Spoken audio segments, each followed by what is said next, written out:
নামাজ আরম্ভ হচ্ছে।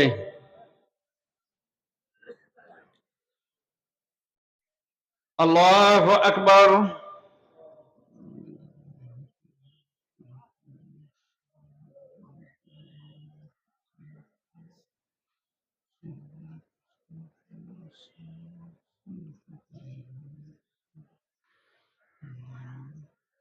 আল্লাহু আকবার। আল্লাহু আকবার। আল্লাহু আকবার। আল্লাহু আকবার। আল্লাহু আকবার। আল্লাহু আকবার। আল্লাহু আকবার। আলহামদুলিল্লাহি রাব্বিল আলামিন আর রহমানির রহিম মালিক ইয়াউমিদ্দিন ইয়্যাকা না'বুদু ওয়া ইয়্যাকা নাস্তাঈন ইহদিনাস সিরাতাল মুস্তাকিম সিরাতাল লাযীনা আন'আমতা আলাইহিম গায়রিল মাগদুবি আলাইহিম ওয়ালাদ-দাল্লিন আমিন।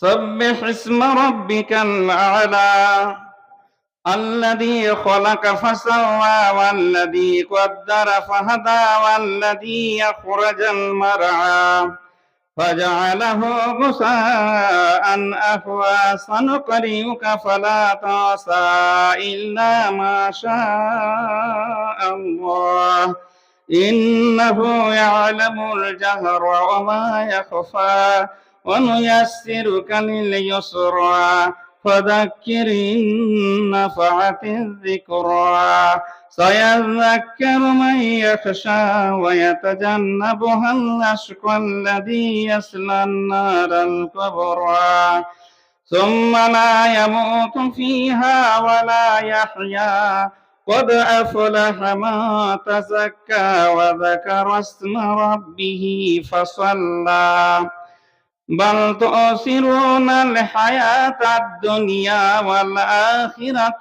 خير وأبقى إن هذا لفي الصحف الأولى صحف إبراهيم وموسى الله أكبر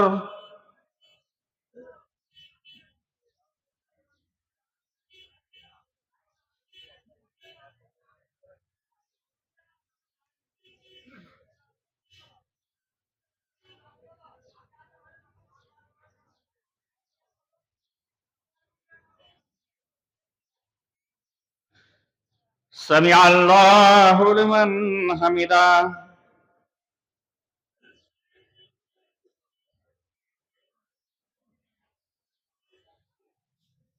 الله أكبر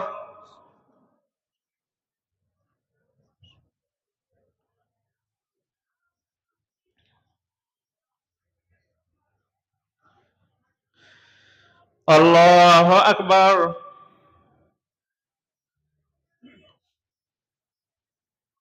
الله أكبر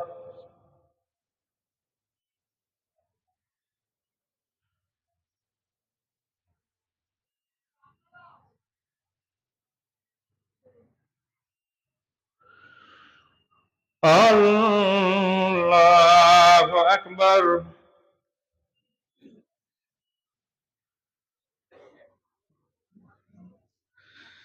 الله أكبر الله أكبر الله أكبر الله أكبر الحمد لله رب العالمين الرحمن الرحيم مالك يوم الدين إياك نعبد وإياك نستعين اهدنا الصراط المستقيم صراط الذين أنعمت عليهم غير المغضوب عليهم ولا الضالين آمين. هل أتاك حديث الغاشية وجوه يومئذ خاشعة عاملة ناصبة تصلى نارا حامية تسقى من عين آنية ليس لهم طعام إلا من ضريع لا يسمن ولا يغني من جوع وجوه يومئذ ناعمة لسعيها راضية في جنة عالية لا تسمع فيها لاغية فيها عين جارية فيها سرر مرفوعة وأكواب موضوعة ونمارق مصفوفة وزرابي مبثوثة أفلا ينظرون إلى الإبل كيف خلقت وإلى السماء كيف رفعت وإلى الجبال كيف نصبت وإلى الأرض كيف سطحت فذكر إنما أنت مذكر لست عليهم بمسيطر إلا ما تولى وكفر فيعذبه الله العذاب الأكبر إن إلينا إيابهم ثم إن علينا حسابهم. الله أكبر.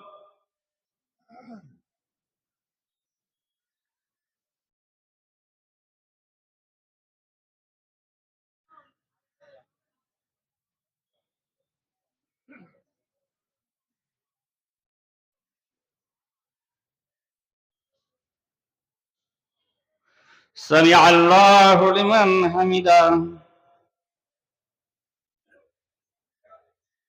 الله أكبر.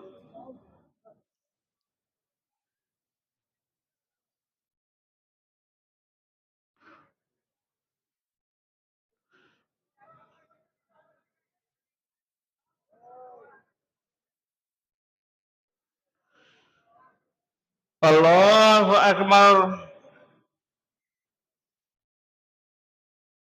الله أكبر.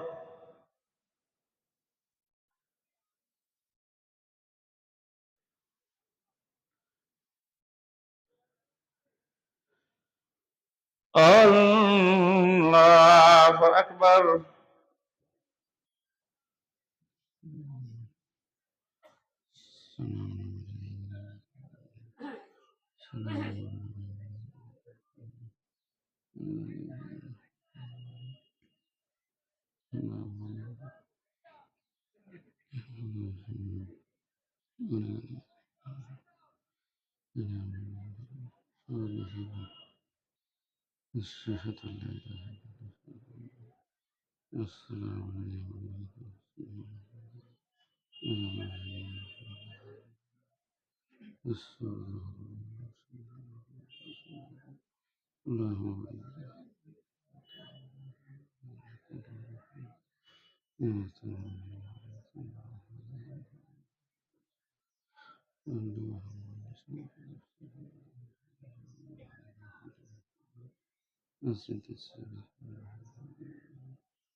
السلام عليكم ورحمة الله.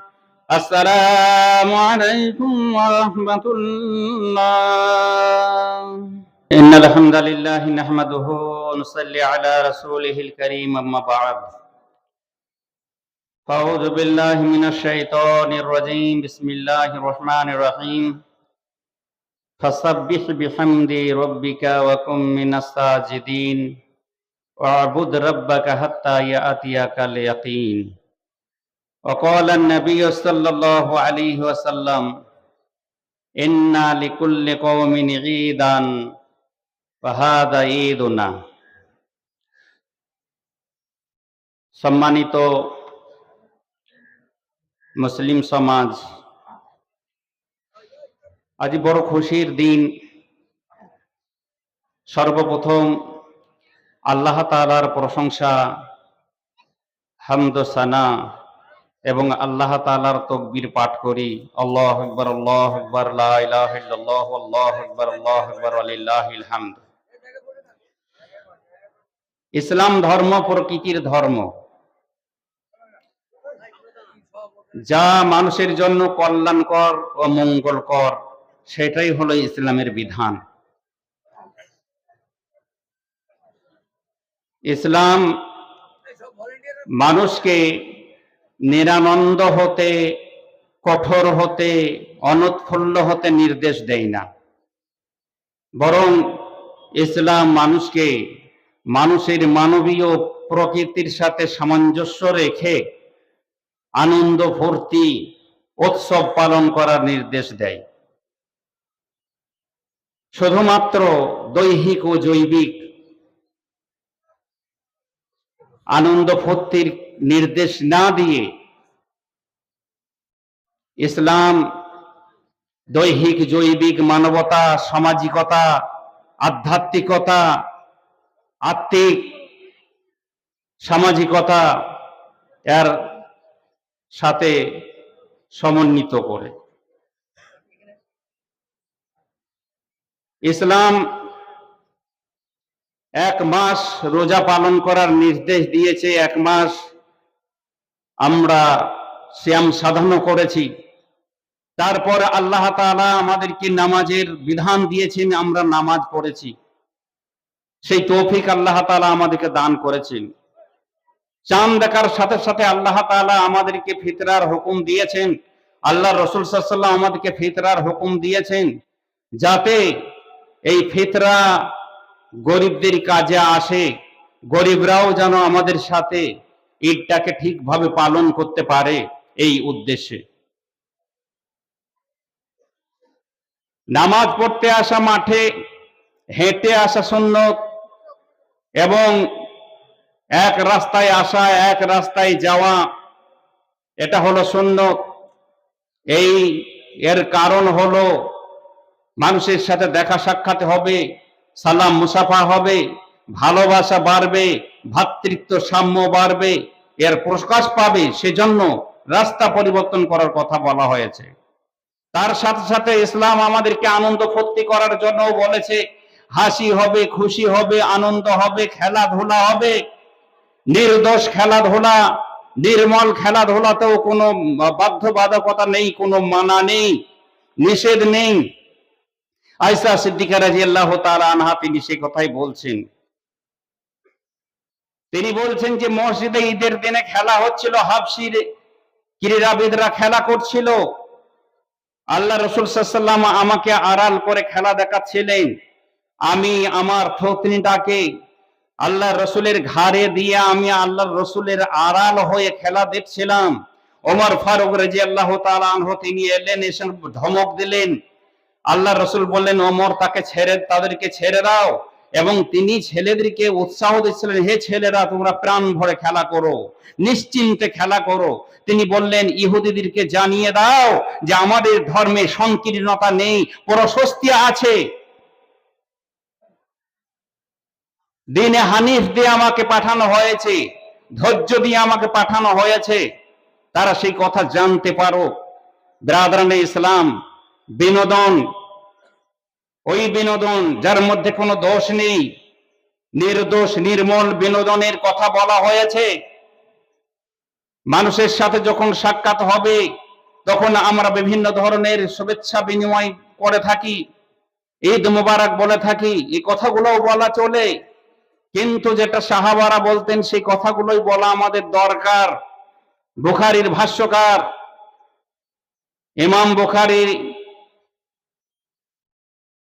এবং ইবনে হাজার আসকালানি ফাতহুল বারীতে 2য় খণ্ড 446 পৃষ্ঠাতে লিখেছেন, জুবাইর বিন নুফাইর তিনি বর্ণনা করছেন যে কানা আসহাবু রাসূলিল্লাহ সাল্লাল্লাহু আলাইহি ওয়াসাল্লাম ইযা ইলতাকাউ ইয়াউমাল ঈদ ইয়াকুলু বাযুহুম লিবায তাকাব্বালাল্লাহু মিন্না ওয়া মিনকা। আমাদের সাহাবারা যখন এক অপরের সাথে মিলামিশা করতেন, মিলতেন, সাক্ষাৎ করতেন, তখন তারা বলতেন তাকাব্বালাল্লাহু মিন্না ওয়া মিনকা, এই কথাটা বলতেন। তো এটা সাহাবীদের কওয়াল, এটা দোয়া আমি বলছি না, কিন্তু সাহাবীদের কথা। এগুলো সাহাবারা বলতেন যখন মিলতেন, সাক্ষাৎ করতেন এক অপরের সাথে। আমরাও এই কথাগুলো বলতে পারি, সাহাবীদের কথাগুলো বললে সেগুলোই উত্তম। বিরাদরানে ইসলাম, বিনোদনের কথা বলা হয়েছে, নির্দোষ বিনোদন করা চলবে, খেলাধুলা করা চলবে, হাসি মজাক করা চলবে, আনন্দ ফুর্তি করা চলবে, কিন্তু ওই আনন্দ নয়, ওই ফুর্তি নয় যেটা বেধর্মরা করে।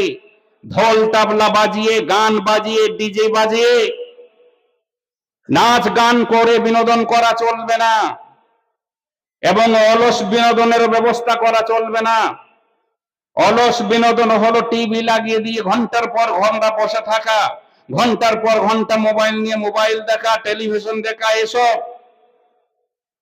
আজকে দুঃখের বিষয়, এই ঈদের নামাজ আমরা 1 মাস সিয়াম পালন করলাম, আল্লাহ তাআলা আমাদেরকে ঈদের নামাজ পড়ার তৌফিক দিলেন, নামাজ পড়লাম, তারপরে নাস্তা খেয়ে, খাবার খেয়ে, চোখে চশমা লাগিয়ে, নতুন পোশাক পরে, হিরো সেজে আমরা সিনেমা ঘরে চলে যাই, পাপে জড়িত হয়ে যায়। আজকের দিনে, ঈদের দিনে, যে দিনটা ক্ষমার দিন, সারা মাস আমরা ক্ষমা চেয়েছি আল্লাহ তাআলার কাছে, কেঁদেছি, রাতে উঠে কিয়ামুল লাইল পড়েছি, আল্লাহ তাআলার কাছে ক্ষমা চেয়েছি, কান্নাকাটি করেছি, আল্লাহ আমাকে ক্ষমা করে দাও। অনেক পাপ করেছি, গোপনে করেছি, প্রকাশ্য করেছি, রাতের অন্ধকারে করেছি, দিনে করেছি, লুকিয়ে করেছি, দেখিয়ে করেছি, ছোট গুনাহ করেছি, বড় গুনাহ করেছি, বহুত পাপ করেছি, আল্লাহ ক্ষমা করে দাও। এইভাবে কেঁদে কেঁদে আমরা 1 মাস পালন করলাম, আর ঈদের দিন হওয়ার সাথে সাথেই আমরা বেরিয়ে গেলাম সিনেমা দেখার জন্য। মদখোররা মদখোরের জায়গাতে যাবে, ব্যভিচারী পতিতালয়ে যাবে, এবং জোয়ারিরা জোয়ার আড্ডাতে যাবে। তাহলে আমি 1 মাস কি তওবা করলাম? তওবা বিশুদ্ধ তওবা ছিল না, তওবাতে ভেজাল ছিল। তওবাই করি নাই। তওবা বিশুদ্ধ তওবা বলা হয়, তওবাতে নাসুহা। তওবা বিশুদ্ধ তওবা হলো যে পাপটার জন্য আপনি কান্দাকাটি করেছেন, তওবা করেছেন আল্লাহর কাছে। তওবা মানে ফিরে আসা। তো আপনি যদি আবার রমজান মাসের পরে বেনামাজি হয়ে যান, রমজান মাসের পরে যদি আবার আপনি ব্যভিচার করেন, রমজান মাসের পরে যদি আবার আড্ডাখানা জোয়ার আড্ডাতে যান, মদের আড্ডাতে যান, মদের বোতল হাতে ধরেন, যদি আপনি খারাপ কাজ করেন, অন্যায় কাজ করেন, পরনিন্দা পরচর্চা করে, হিংসা বিদ্বেষ করেন, ফিতনা ফাসাদ করেন, মিথ্যা কথা বলেন, তাহলে আপনি তওবা করেন নাই, বিশুদ্ধ তওবা করেন নাই, তওবাতে ভেজাল আছে, আপনার রোজাও কবুল হয় নাই। বিরাদরানে ইসলাম, আজ আমরা পাপের মধ্যে জড়িয়ে যাই। ঈদের দিনে আমাদেরকে 8 থেকে 80 পর্যন্ত আজ আমাদেরকে এই বিনোদনে এমন ভাবে গ্রাস করেছে যে বিনোদনের নামে আমরা বেহায়াপনা, বেলিল্লাপনা, নির্লজ্জতা, অশ্লীলতার সীমা ছাড়িয়ে গেছি। আমরা যত রকমের অন্যায় কাজ ঈদের দিনেও দেখতে পাওয়া যাবে। হয়তো আমাদের এই এলাকাতে হয় না, কিন্তু অন্য জায়গাতে দেখবেন কিভাবে ডিজি বাজে, কিভাবে গান বাজনা হয়, নাচ তবলা হয়, যে মাটি কেঁপে যায়, মানুষের অন্তর কাঁপে না।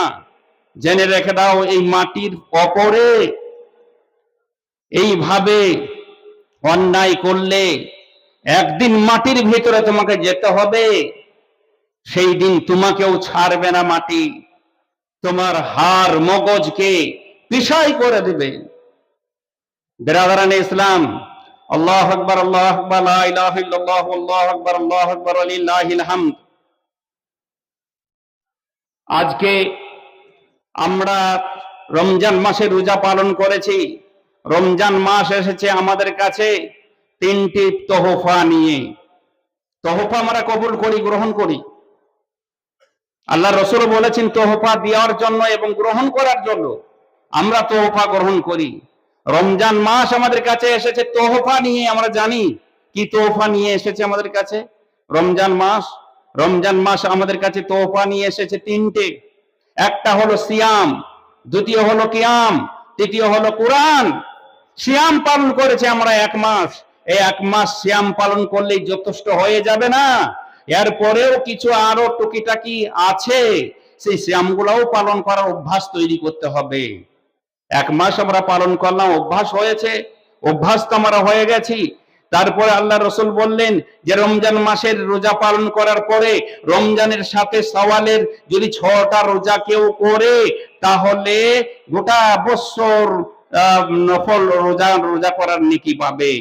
বিরাদরান ইসলাম, তো এই শাওয়াল মাসে 6টা রোজার কথা বলা হয়েছে, তো আমরা এই 6টা রোজা করতে পারি এবং জিলহিজ্জা মাসের 9টা রোজা করতে পারি, কিংবা আরাফা দিনে রোজা করতে পারি। মুহররম মাসে 2টো রোজা আছে, সেটাও আমরা করতে পারি। আইয়ামে বীজ অর্থাৎ মাসের 3টি 14, 13, 14, 15 তারিখে রোজা আছে, সেটাও করতে পারি। তার থেকেও বেশি যদি আমরা চাই তাহলে প্রত্যেক সপ্তাহে 2টো রোজা আছে, সোমবার বৃহস্পতিবারে এই রোজাগুলো করতে পারি। এগুলো সব অর্জনের করার জন্য, নেকির উদ্দেশ্যে আমরা এইগুলো করতে পারি। ব্রাদারান ইসলাম, কিয়াম আমাদের তোহফা। রমজান আমাদেরকে দিয়েছে একটা কিয়াম। কিয়াম মানে তাহাজ্জুদের নামাজ পড়া, যে নামাজ আমরা 1 মাস ইমামের সাথে পড়েছি, কোনদিন আমরা ছাড়ি নাই, একদিনও যেন না ছুটে যায়। বহুত নেকির কাজ কিয়াম, অভ্যস্ত হয়েছি আমরা তাহাজ্জুদের নামাজ পড়ার, কিয়ামুল লাইলে পড়ার, তারাবি পড়ে অভ্যস্ত হয়ে গেছি। আর ওই 11টা মাস আমাদেরকে এভাবে পড়তে হবে, সারা বছর পড়তে হবে, সারা জীবন আমাদেরকে তাহাজ্জুদের নামাজ পড়ার অভ্যাস তৈরি করতে হবে। এই তোহফা আমাদেরকে কবুল করতে হবে। আরো একটা জিনিস তোহফা আমাদেরকে দিয়েছে পবিত্র কোরআন। এই রমজান মাসে আল্লাহ তাআলা পবিত্র কোরআনকে নাজিল করেছেন। পবিত্র কোরআন হলো আমাদের হিদায়াতের কিতাব সারা বিশ্বের জন্য। পবিত্র কোরআন যারা ফলো করেছে, যারা কোরআনকে আঁকড়ে ধরেছে, তারা সফল কাম হয়েছে। যারা কোরআনকে ত্যাগ করেছে তারা ধ্বংস হয়ে গেছে। আজ আমরা ধ্বংস হয়ে গেছি, অধঃপতনের অতল তলে তলিয়ে যাচ্ছি, কারণ আমরা কোরআনকে ছেড়েছি। কোরআনের সাথে আমাদের সম্পর্ক নেই। 1 মাস হয়তো আমরা কোন রকম করে কোরআন পড়লাম, সায়ে করলাম, 2বার 3বার পড়লাম, কিছুই বুঝলাম না। আবার রমজান মাস চলে গেল, কোরআনটাকেও বেঁধে টাকের মধ্যে রেখে দিলাম, সম্পর্ক ছিন্ন করে দিলাম। সম্পর্ক ছিন্ন করা চলবে না কোরআনের সাথে। কোরআনকে পড়ুন, কোরআনকে বুঝুন। আজ তরজমা কোরআন আছে, বাংলায় অনুদিত হয়েছে, অনুবাদ হয়েছে। যে সমস্ত অনুবাদকের সহজ ভাষাতে লিখেছে, তাদের তরজমা কোরআনগুলো নিয়ে, অনুবাদগুলোকে নিয়ে আমরা পড়ে বুঝতে, অধ্যয়ন করতে পারি, সেই চেষ্টা আমরা করতে পারি। এই কোরআন কিন্তু আমাদেরকে সাথে নিয়ে নিতে হবে, এই তোহফা আমাদেরকে কবুল করতে হবে। যাই হোক, সময় লম্বা করার দরকার নেই। আজ আমাদেরকে এই ঈদের দিনে মেয়েরা বিশেষ করে খুব বেপর্দা হয়ে বের হয়। আমরা আজ মাঠে এসেছি, কত সুন্দর চেহারা, মাথাটা আমাদের কারোর খালি নেই, মাথা ঢাকা আছে, মাথাতে টুপি দিয়া, পাগড়ি দিয়া, এটা সুন্নত, ফরজ নয়। কিন্তু আপনার মেয়ের মাথা ঢাকা ফরজ। আপনি নামাজ পড়তে এসেছেন মাথা ঢেকে, আপনার মেয়ে বের হবে মাথার কাপড় খুলে, পেট খুলে, পিঠ খুলে, ঘাড় খুলে। এটা কিন্তু কাম্য নয় মুসলমান হিসাবে। তো এই পর্দা করাতে হবে, সেটা আপনার দায়িত্ব। সময় শেষ। যাই হোক, আমরা ঈদ পালন করলাম। আল্লাহ তাআলা আমাদের এই ঈদকে কবুল করুন, নামাজকে কবুল করুন, সিয়ামকে কবুল করুন এবং আমাদের সমস্ত আমলকে কবুল করুন এবং আমাদেরকে আল্লাহ তাআলা সুস্থ রাখুন।